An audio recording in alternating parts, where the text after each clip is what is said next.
On the morning of January 8th, 1943, a hotel maid knocked on the door of room 3327 at the New Yorker Hotel in Manhattan. She knocked twice. No answer. She used her passkey. Inside, she found the body of an 86-year-old man lying on his bed. Alone, he had been dead for approximately 2 days. No one had come to check on him. No one had noticed he was gone. Within hours of that discovery, the FBI was in the building. Not the police, not the coroner's office first, the FBI. And they were not there to investigate a death. They were there to find something. The man in that hotel room had, 2 years earlier, written a letter to the United States War Department claiming that he had perfected a weapon capable of destroying 10,000 enemy aircraft at a distance of 250 miles. He had called it the Teleforce device. The press had called it the death ray. The War Department had politely declined his offer and quietly filed the letter away. But now, the man was dead. And somewhere in those two hotel rooms, room 3327 and the adjacent room 3328 that he had used as a private laboratory for the last decade of his life, there might be blueprints, calculations, a working prototype, or the design for one. And it was January 1943. The war was at its most desperate. Germany was advancing. The Pacific was burning. The government could not afford to be wrong about what was in those rooms. What the FBI found and what they did with it is one of the most thoroughly documented and least told stories in the history of American science. And it begins not in 1943, but 40 years earlier, on a stretch of Long Island coastline where a man once tried to give free electricity to the entire world. To understand what Tesla was doing in those hotel rooms at the end of his life, you have to understand what he had already done, and what had been done to him. Nikola Tesla was born in 1856 in Smiljan, a small village in what is now Croatia. His father was a Serbian Orthodox priest. His mother was, by Tesla's own account in his autobiography, a woman of extraordinary intelligence and a gifted inventor in her own right, someone who made small household tools and devices in her spare time, and who Tesla believed was the true origin of whatever genius he possessed. He came to America in 1884 at the age of 28 with 4 cents in his pocket, a poem he had written, and a letter of introduction to Thomas Edison. The letter read, "I know 2 great men, and you are one of them. The other is this young man." Edison hired him. Within a year, Tesla had left. The reasons for the split have been debated by historians for over a century, but the core of it comes down to this. Tesla believed in alternating current. Edison believed in direct current. Edison had invested everything: his reputation, his business, his identity in DC power. Tesla's ACK system was more efficient, more practical, and more scalable for distributing electricity across long distances. And Edison knew it. What followed was one of the most extraordinary and vicious commercial battles in the history of American industry, the War of Currents, as history has named it.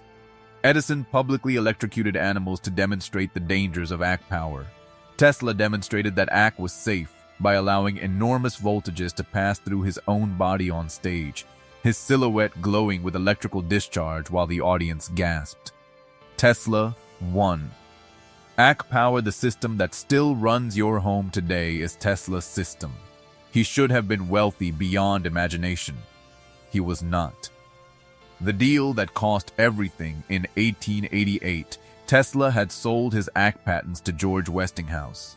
The agreement included a royalty arrangement, a payment for every horsepower of ACK electricity generated using Tesla's patents. In the early 1890s, as ACK power began spreading across the country, those royalties were beginning to accumulate into a sum that would have made Tesla one of the richest men in America. Then, Westinghouse came to him with a problem. The company was in financial difficulty. Competitors were pressing hard. Westinghouse told Tesla that the royalty payments might bankrupt the company that had believed in Tesla when Edison had dismissed him, the company that had built the system Tesla had designed. Tesla, without hesitation, tore up the royalty contract. He asked for nothing in return. He gave up what would have been, by various estimates, somewhere between $12 and $20 million in today's money, possibly far more as the century progressed, because he believed in what Westinghouse was doing and did not want to see it fail. It was an act of extraordinary generosity. It was also the act that condemned him to spend the last 30 years of his life working without adequate funding, living in hotels he could barely afford, trying to finish projects that required capital he no longer had. Wardenclyffe in 1900, Tesla began the most ambitious project of his life. On 100 acres of land in Shoreham, on the north shore of Long Island, he began construction of what he called Wardenclyffe, a broadcasting tower unlike anything that had ever been attempted. The tower itself rose 187 feet into the air. Below it, Tesla had sunk a shaft 120 feet into the earth, expanding into a network of tunnels that he described as the roots of the system. The idea was this: Tesla believed that the Earth itself, its crust, its ionosphere, could be used as a conductor. That electrical power could be broadcast through the planet and received anywhere on its surface by anyone with the right equipment. Free electricity for everyone on Earth, not transmitted through wires, through the ground itself. His financial backer was J.P. Morgan, the most powerful banker in America. Construction began. The tower rose. The tunnels were dug. Then Morgan asked a question that Tesla, incredibly, had not fully considered. If electricity is broadcast freely through the earth to anyone who wants it, how do you charge people for it? Tesla had no answer. He had not thought in those terms. He was an engineer who believed that technology should serve humanity, not a businessman who thought about revenue models. Morgan withdrew his funding. The tower stood unfinished for 13 years. Unable to attract new investors, unable to complete the project, Tesla watched his greatest dream rust and deteriorate on a Long Island cliff. In 1917, during the First World War, the government ordered the tower demolished, concerned it might be used by German spies for communication. The tower was pulled down for scrap. The laboratory building remained. It still remains today, the last standing Tesla laboratory on American soil, now owned by the Tesla Science Center at Wardenclyffe, listed on the National Register of Historic Places since 2018. When the tower came down in 1917, Tesla was 61 years old. He had 26 more years to live, and not one of them went the way he had hoped. By 1933, he was living on charity, specifically on a monthly payment arranged by Westinghouse, the company he had saved 30 years earlier with his act of extraordinary generosity. Westinghouse sent him a check each month that covered the cost of his rooms at the New Yorker hotel. He had 2 rooms on the 33rd floor, room 3327, where he slept, and room 3328, where he worked. What he was working on in that room in the final decade of his life is the question this episode is built around. The laboratory on the 33RD floor, the New Yorker Hotel, opened in January 1930, the same year Tesla moved in. It was, at the time, one of the most technologically sophisticated buildings in New York. It had its own power plant in the basement, capable of generating enough electricity for a small city. It had its own bank, its own barbershop, its own hospital. It had 2,500 rooms. It employed 2,000 staff. Tesla stayed in rooms 3327 and 3328 for 10 years until his death, aged 86. Room 3327 was his living quarters. Simple, by the standards of a man who had once been the toast of Manhattan high society, who had hosted parties at Delmonico's that drew Mark Twain and Sarah Bernhardt, who had demonstrated wireless lighting in his laboratory while dressed in white tie. Now it was a single hotel suite with a view of the Manhattan skyline and a small army of pigeons that congregated on the window ledge. The pigeons were not accidental. Tesla had been feeding the pigeons of Bryant Park and the streets around the New Yorker for years. He had names for some of them. He had a particular attachment to one white female pigeon that he described in a letter to a friend as the love of his life, a statement he made without apparent irony or embarrassment. When that pigeon died, Tesla wrote that something had gone out of him that he would never recover. He was an old man. alone, in a city that had largely moved on from him. But room 3328 was different. What was in room 3328, his room, was 3327, and it was said he had another 3328 for his laboratory. The staff of the New Yorker hotel were under strict instructions regarding both rooms. When he did permit staff into his room, he always asked them to remain at least 3 feet away from him. He was intensely private about his work. He had been intensely private about his work his entire life, keeping his most important calculations in his head rather than on paper, claiming that the laboratory was in his mind and that nothing could be stolen from it. In room 3328, Tesla had assembled the closest thing to a working laboratory that his reduced circumstances allowed. There were electrical instruments. There were notebooks, though how many and what they contained is part of the story we are building toward. There was a safe, bolted to the wall, that Tesla had installed himself. And there was the project. The Teleforce device. In the 1930s, Tesla began giving interviews to journalists about an invention he called the Teleforce device. In the 1930s, an aging Tesla made bold claims about a new defensive weapon he called Teleforce. Press accounts sensationalized it as a Tesla death ray, though Tesla himself insisted it was not a death ray in the science fiction sense, but rather a directed energy weapon based on particle beam technology. According to Tesla's descriptions, the device could project a concentrated beam of microscopic tungsten pellets accelerated to tremendous velocities by electrostatic repulsion. Tesla was specific about what it was not. It was not a ray in the sense of electromagnetic radiation. It was a beam of physical particles, tiny tungsten pellets accelerated to extreme velocities using electrostatic fields and projected through a high vacuum nozzle. He described it as a defensive weapon, something that could be installed at a nation's borders and used to destroy incoming aircraft at enormous range, making invasion by air impossible. A pacifist by nature, he felt, particularly in the context of the devastation of World War II, that such a device could provide a protective shield for citizens or even destroy aircraft and military targets. He called it a peace ray as often as he called it a death ray. The press preferred the second name. He offered his invention to several governments during the 1930s, including the United States, United Kingdom, Soviet Union, and Yugoslavia. The U.S. War Department politely declined, viewing his claims with skepticism. The British were equally uninterested. The Yugoslavians had no resources to pursue it. The Soviets were different. The Soviet Union has had access to Tesla's papers, which influenced their research in energy weapons. What exactly the Soviets received, whether it was a full technical specification, a partial document, or something more general, is not definitively established by the available declassified material. But the contact happened, and the American government knew about it. This is why, when Tesla died in January 1943, the FBI moved so quickly. It was the middle of the Second World War.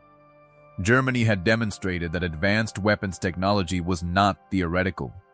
The Manhattan Project was already underway, though its full scope was known to almost no one. The government was in a state of extreme anxiety about technological secrets, and here was an 86-year-old man who had claimed, as recently as 1940, that he had perfected a weapon that could end aerial warfare. They could not leave those rooms unsearched. But here is the detail that most accounts leave out. By the time the FBI arrived at room 3327, someone had already been there. The nephew, the notebooks, and the night before the FBI Sava Kosanovi was Tesla's nephew, the son of his sister Marika. He was, in 1943, a significant figure in Yugoslav political circles and official, with connections to the Yugoslav government in exile in London and, some American officials suspected, connections to the Communist Party as well. When Tesla died, Kosanovi was in New York. The morning after the inventor's death, his nephew Sava Kosanovi hurried to his uncle's room at the Hotel New Yorker. He was an up-and-coming Yugoslav official with suspected connections to the Communist Party in his country. By the time he arrived, Tesla's body had already been removed, and Kosanovi suspected that someone had already gone through his uncle's effects. This is one of the most contested moments in the entire story. Kosanovi arrived and found the room had been accessed. Papers were missing or had been moved. The exact sequence of events in the hours between Tesla's death and Kosanovi's arrival is not fully established by the documentary record. What is established is that his nephew hurried to the New Yorker and upon arrival found that his uncle's notebooks and several papers had been removed from Suite 3327 along with the inventor's body. On the night of January 8th, Sava Kosanovich, George Clark, and Kenneth Swezey visited Tesla's hotel room with a representative of Shaw Walker Co. in order to open Tesla's safe. Kosanovic was looking for Tesla's will. The safe was opened. A new combination was set in Kosanovi's possession. 2 days later, the government arrived in force. Saturday, January 9th, Gorsuch and Fitzgerald of Alien Property Control went to the hotel and seized the property of Tesla, consisting of about 2 truckloads of material, sealed all articles and transferred them to the Manhattan Storage and Warehouse Co. in New York, where they are now located. 2 truckloads. Everything that Tesla had accumulated in those 2 rooms over 10 years of work instruments, notebooks, correspondence, models, drawings loaded into trucks and taken to a government warehouse. The belongings inside his room were seized by the FBI under the Alien Property Custody Act, despite Tesla's American citizenship. This detail is significant. Tesla had been an American citizen since 1891. The Alien Property Custodian Act applied to the property of foreign nationals and enemy aliens. Tesla was neither. He had been naturalized for 52 years. The government used the act anyway. The justification, apparently, was Tesla's nephew. Because Kosanovi, a foreign national with suspected communist sympathies, had been present in the room and had access to the safe, the government classified the entire contents of the room as potentially falling under the act's provisions. It was a legal stretch, but it worked. John G. Trump A&D of the Review. A few days after the seizure, the government needed someone to review what they had found. Someone technically qualified to assess whether Tesla's papers contained anything of genuine weapons significance, whether the Teleforce device was a real design or the fantasy of an aging and declining mind. The man they chose was a 36-year-old MIT professor named John G. Trump. John G. Trump was the uncle of the 45th president, Donald J. Trump, but in 1943, he wasn't a political figure. He was a brilliant MIT professor and a technical aide to the National Defense Research Committee. The government needed someone who could look at a pile of mad scientist scribbles and tell them if the Nazis were about to get a superweapon. Trump spent several days reviewing Tesla's papers. His report, which was declassified decades later and is available in the FBI's public files, is a remarkable document. Trump concluded that Tesla's papers contain nothing of immediate weapons significance. His assessment of the Teleforce device was that while Tesla had genuine technical insights about particle beam physics, the engineering challenges of actually building the weapon were insurmountable with available technology. The device, as described, could not be built in 1943. Trump's review was thorough, professional, and, by the assessment of later physicists who examined the same material, largely correct. But Trump also noted something else in his report. He noted that the notebooks he reviewed did not appear to represent Tesla's complete body of work. There were gaps, references to calculations and designs that were not present in the seized material. Either Tesla had kept his most important work elsewhere, perhaps still in his head, as he had always claimed, or some of the papers had been removed before the government arrived. The question of what was in those gaps has never been definitively answered. The FBI's own files on Tesla were declassified and released to the public under the Freedom of Information Act. They run to hundreds of pages. They are available on the FBI's website. Anyone can read them. They are one of the most extraordinary archives in American scientific history. And they document, in the dry bureaucratic language of wartime government memoranda, the last chapter of a life that had begun with extraordinary promise and ended in a cold hotel room that no one had checked on for 2 days. The laboratory that still stands while most people who think about Tesla focus on the New Yorker hotel, the drama of the death, the FBI. The seized papers there is another place in this story that is easier to overlook. 65 miles east of Brooklyn, on the north shore of Long Island, in the small village of Shoreham, there is a red brick building. It stands on the corner of Tesla Street, a road named for him, and Route 25A. It is a single-story laboratory building, constructed in 1901. Brick walls, arched windows, a plain functional exterior that gives nothing away about what happened inside it. This is Wardenclyffe. Today, the site remains a landmark and a pilgrimage destination for Tesla enthusiasts around the world.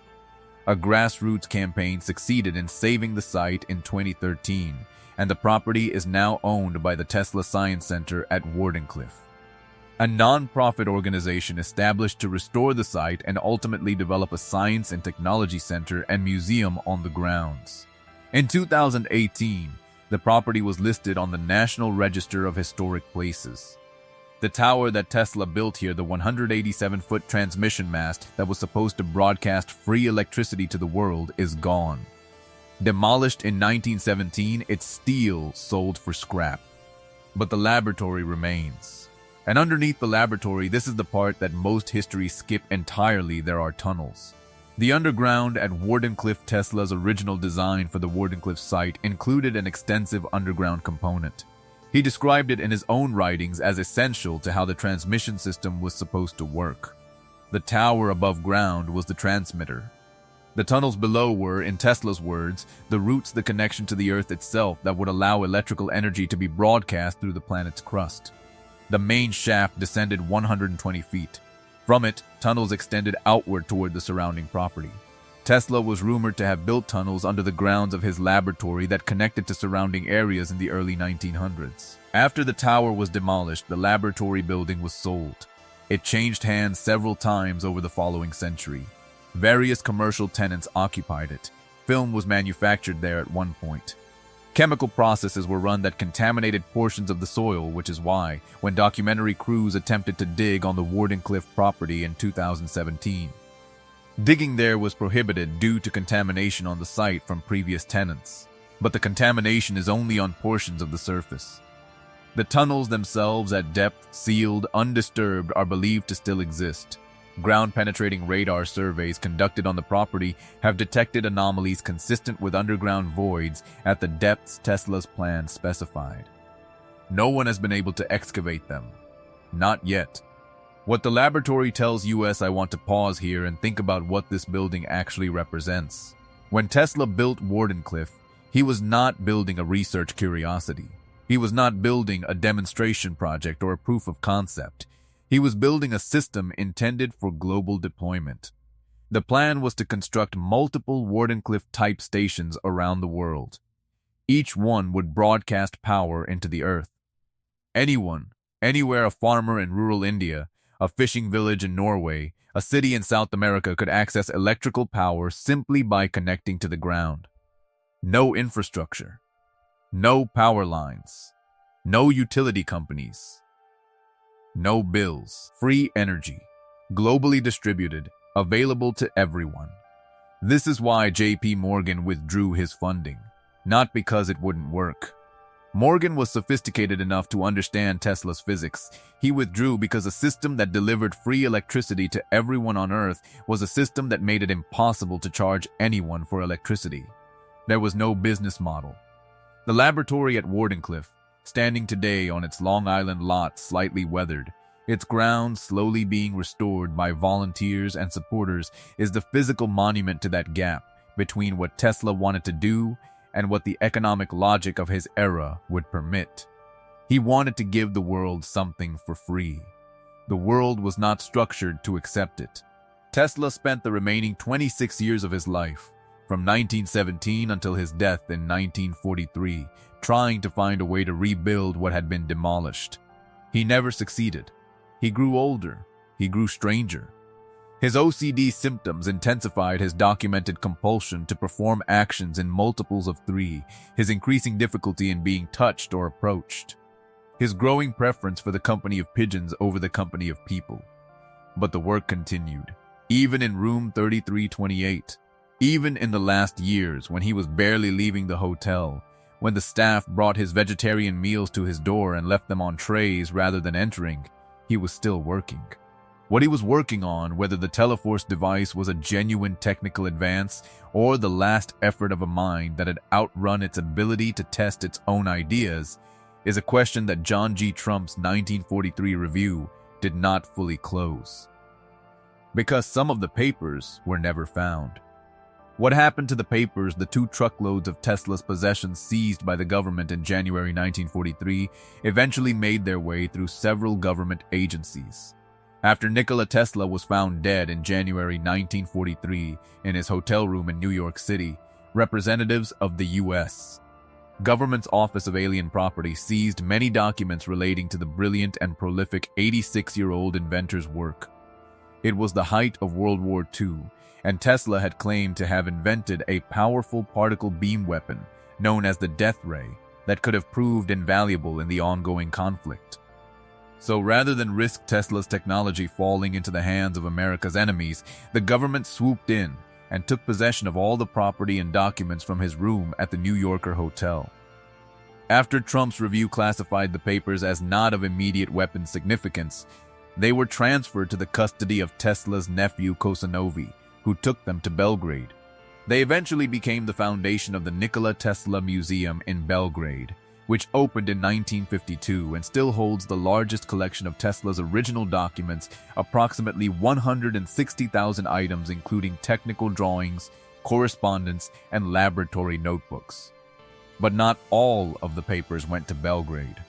Kenneth Swezey, the science journalist who had been Tesla's closest friend in his final years, who had visited the hotel room on the night of January 8th and taken a book from the safe, had spent decades collecting Tesla-related materials. Swezey's collection of documents relating to Tesla, which he began as a teenager in 1920 and continued until his 1972 death, was given to the Smithsonian National Museum of American History.